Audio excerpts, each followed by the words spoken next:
Austin Reeves is entering a defining moment in his career, and the buzz around his next contract is growing louder by the day. This upcoming season will be crucial for him, not just on the court, but for his long-term future in the NBA. Whether you believe he's the next big thing or just a solid role player, one thing is certain: Austin Reeves is going to get paid. The question is how much, and whether that number will make sense for the team that decides to invest in him. The conversation has already become polarizing, with fans and analysts split into two extremes. On one side, you have those who see him as a future all-star, possibly even a franchise cornerstone in the right situation. On the other, there are those who think he's overhyped, that he's not worth more than a mid-level deal, and that any talk of paying him like a star is just flat-out ridiculous. As always, the truth is probably somewhere in the middle. Reeves has shown flashes of brilliance, especially when key players have been out. Without LeBron James in the lineup, he's put up some eye-popping numbers, averaging close to 28 points, 6 rebounds, and 8 assists in stretches. That's not just solid production. That's all-star level output. But those numbers come with context. It's one thing to shine in a handful of games when the spotlight is unexpectedly yours. It's another to be the focus night in and night out, with defenses game planning specifically to shut you down. That's the real test of a star in this league. Can you carry that weight for an entire season? Reeves has yet to prove that he can. When we talk about contract value, that's where things get complicated. The new collective bargaining agreement has made it much harder to overpay without consequences. Gone are the days when a team could just throw money at a promising player and sort out later. Luxury tax penalties are harsher, roster flexibility is tighter, and every dollar counts. In that context, a deal for Reeves in the range of $25 to $30 million a year seems justifiable. That's the going rate for a high-end starter or a borderline all-star in today's market. But once you start talking about $35 or even $40 million per season, things start to get murky. There have been reports that Reeves could be seeking a contract in that $40 million range. And honestly, that's a dangerous game for the Lakers or any team to play. Reeves is a very good player, but he's not a top 15 guy in the NBA. He's not someone you can confidently say will be the second best player on a championship team, let alone the first. And if a team commits to paying him like a superstar and he doesn't live up to that, they could end up stuck in a long-term deal that limits their ability to build around him. It's already happening around the league. Teams are scrambling to offload contracts they handed out just a year or two ago. The margin for error has never been smaller. Still, there's no denying Reeves' value. He's consistent, he's available, and when the stars are out, he steps up. That kind of reliability matters, especially over the course of an 82-game season. He's the kind of player who can keep your team afloat when others are injured, and we've already seen him go toe-to-toe with top teams in big moments. He's not afraid of the spotlight. But again, consistency over a full season, and especially in the playoffs, is what separates good from great. In the regular season, you might argue he's worth $35 million. But in the playoffs, his production often dips, and that's where you start to question the ceiling. Now, throw Luka Doncic into the mix. If we're looking at a post-LeBron Lakers team where Luka and Reeves are expected to be the main guys, that dynamic raises even more questions. Can the two of them really coexist at the highest level? Can Reeves be effective playing off Luka, who's going to dominate the ball most of the time? And even if the fit works on paper, will we get enough of a sample size this season to truly evaluate that pairing? LeBron is still around, and as long as he's in the lineup, it's hard to get a clear picture of what Luka and Reeves really look like as the 1-2 punch. But let's say the chemistry clicks. Let's say they play well together, and Reeves puts up strong numbers alongside Luka. Then the Lakers will have to make a tough call. Because even if Reeves looks like a $35 million player during the season, that doesn't mean you throw a max-level deal at him. You still have to think about roster construction. You still need to pay other guys.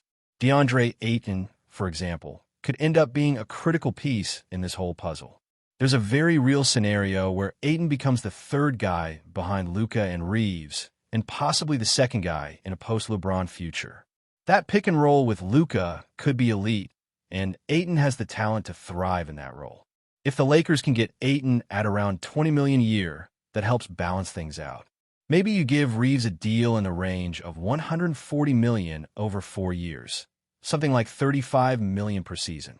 Then you lock in Ayton for $80 million over 4 years, and suddenly your core is set without breaking the bank. But if Reeves pushes for $160 million or more, that changes everything. You're now committing superstar money to a guy who hasn't proven he can be that level of player over the long haul. And if it goes sideways, you're stuck. You're in the same position teams like Phoenix or Milwaukee have found themselves in, paying big money to players who can't carry the weight in the postseason. Even Reeves himself seems aware of the stakes. In a recent interview, he was asked about turning down his player option, which would have paid him just under $15 million.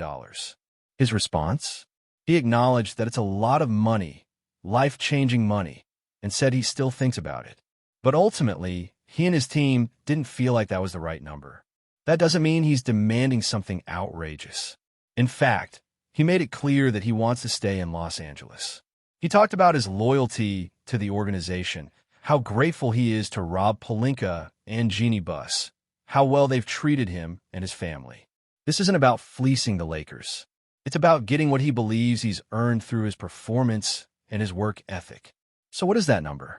Because if Reeves is using 40 or 50 million as his starting point, then the Lakers should walk away. Or better yet, sign and trade him to a team that's willing to take that risk. But if he's aiming for something in the 35 million range, that's where things get interesting. That's the gray area where opinions differ. For some, that's still an overpay. For others, it's a smart investment in a player entering his prime. It really comes down to what you believe Reeves can become and whether he fits into your long-term blueprint alongside Luka and potentially Ayton. What complicates this even more is the fact that Reeves' value is hard to pin down. In the regular season, he's shown he could be a borderline all-star.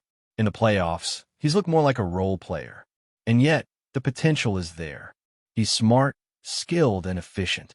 He plays with confidence, and he's not afraid of the moment. Maybe this is the year he puts it all together. Maybe this is the year he shows he really can be that second or third guy on a contender. But the margin for error is razor thin, especially under the new CBA.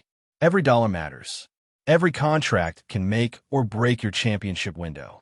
And when you're building around a generational talent like Luka, you can't afford to get it wrong. There's also a huge intangible factor with Austin Reeves that makes this situation even more complex: his availability. In a league where stars are often managing minutes, battling injuries, or taking nights off, Reeves is almost always ready to go. That consistency can't be overlooked. On nights when your top players are sidelined, Reeves has shown he can carry the load, even against elite teams. He's gone into hostile environments like Boston with a depleted roster and walked out with a win. That type of dependability is rare, and it's one of the strongest arguments for why he deserves a serious payday. He's not just a guy who benefits from playing next to stars. He's someone who can thrive even when they're not there. But again, consistency across an 82-game season is one thing. Delivering under playoff pressure is another. That's where Reeves still needs to prove himself. There have been stretches in the postseason where his impact has dipped significantly. You can't pay a guy like a star if he can't deliver when it matters most. And in today's NBA, that's where legacies and contracts are truly made. You look at players like Jamal Murray or Chris Middleton. For years, people questioned whether they were worth star-level money. But when the playoffs came, they delivered. That's when they proved their value. If Reeves wants to be in that conversation, this next postseason will be critical. There's also the chemistry factor to consider. Building a championship roster isn't just about stacking talent. It's about building combinations that elevate each other. Luka is a ball-dominant superstar. He needs players who can space the floor, play off the ball, and make quick decisions. That's where Reeves could shine. His ability to shoot, pass, and make smart plays in the flow of the offense fits Luka's style perfectly, at least in theory.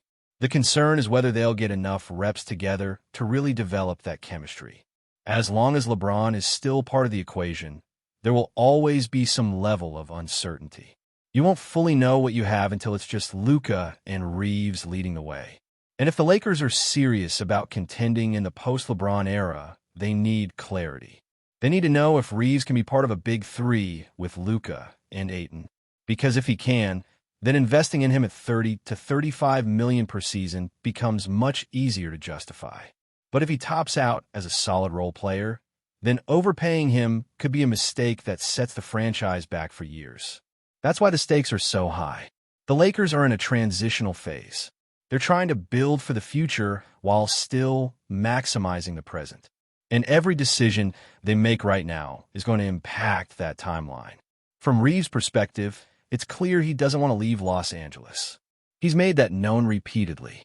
He likes the city, he likes the team, and he appreciates the loyalty the franchise has shown him. That kind of mutual respect is rare in today's NBA, and it speaks volumes about his character. He's not just chasing the biggest paycheck. He's looking for a fair deal that reflects his value, one that allows him to grow with the team he helped build. But that doesn't mean the Lakers should throw caution to the wind. Sentiment can't outweigh smart business. You pay for what a player is and what he can become, not what he hopes to be or how much he loves the team. And let's be honest, there's always going to be a team out there willing to overpay. That's the reality of free agency. All it takes is one franchise with cap space and a need at the guard position to offer Reeves something north of 35 million per season. If that happens, the Lakers will have a tough decision to make. Match the offer and risk long-term flexibility, or let him walk and face the backlash. The ideal outcome, of course, is that they find common ground, something between 30 and 35 million, with incentives based on performance and playoff production. That would give both sides what they want, security for Reeves and flexibility for the team. And again, this is where the new collective bargaining agreement changes everything. Teams can't afford to make mistakes. There's just not as much room to recover if you get a contract wrong. You hand out a deal that's too big, and suddenly you're limited in who you can sign, how deep your bench is, and what kind of trades you can make. You end up stuck with a bloated payroll and no way out. That's why so many teams are already regretting contracts they handed out just a year or two ago. The new rules punish overpayment more than ever. And while Reeves is good, the Lakers need to be 100% sure he's worth what he's asking. The biggest unknown in all of this is what kind of leap Reeves can take next season. If he can go from a 20-point-per-game scorer in short bursts to a 23, 6, and 6 guy across a full season, that changes everything. If he becomes that level of player, reliable production, improved defense, and leadership, then 35 million might actually look like a bargain. But that's a big if. And the only way to find out is to give him the opportunity and see what he does with it. The danger is locking into a big contract before getting that answer. Another wrinkle is what happens if Ayton really clicks with Luka and starts to show signs of being a high-level contributor again. In Phoenix, we saw glimpses of what Ayton could be. Strong defender, efficient scorer, dominant on the boards. If he returns to that form in Los Angeles, the Lakers suddenly have two potential star-level role players next to Luka. That's a winning formula. But again, it only works if you're not overpaying either one of them. If Reeves is getting paid like a superstar and Ayton is commanding top dollar too, then it becomes harder to surround them with the kind of athletic wings and defensive stoppers you need to make a real title push. Before we continue, we ask that you leave a like and subscribe to the channel so you won't miss any exclusive Lakers updates. Moving on, whispers are spreading fast around the NBA, and the latest one has sent shockwaves through Los Angeles. According to people close to the situation, JONAS Valanciunas is on the verge of becoming the newest piece in the Lakers puzzle. While nothing has been confirmed officially, the rumor mill is running hotter than ever, suggesting that the veteran Lithuanian center may already have chosen purple and gold as his next stage. For weeks, the Lakers have been searching for a reliable presence in the paint, someone capable of anchoring the defense and providing a steady scoring option near the rim. Valanciunas fits that description perfectly. Known for his rebounding strength, soft hands, and willingness to battle in the low post, he would instantly give the team the kind of size and consistency they have been lacking. At 31, he still has plenty of gas left in the tank, and the possibility of pairing him alongside Anthony Davis is creating a wave of excitement among fans and analysts alike. The move, if confirmed, could be more than just a roster adjustment. It would signal that the Lakers are serious about shoring up their interior presence, making sure Davis has support to avoid being overworked at center. Valanciunas, who has built a reputation as a dependable double-double machine, could take some of that physical load, freeing Davis to focus more on his natural strengths as a versatile defender and mid-range scorer. Inside circles suggest that the Lakers have been quietly negotiating behind the scenes, exploring the financial and contractual framework that would make this addition possible. The secrecy around the talks has only fueled speculation, with fans dissecting every cryptic social media post and insiders hinting that something big is coming. If the buzz proves true, Los Angeles might have found not just a role player, but a vital piece for a deep playoff run. Valanciunas in a Lakers jersey is still just a rumor, but in this city, rumors often carry the weight of destiny. Stay informed exclusively about Los Angeles Lakers news. Subscribe to our channel and hit the like button to keep receiving daily updates. Also, share your opinion on the news in the comments, as your contribution is crucial for the Lakers. Stay tuned for the next video.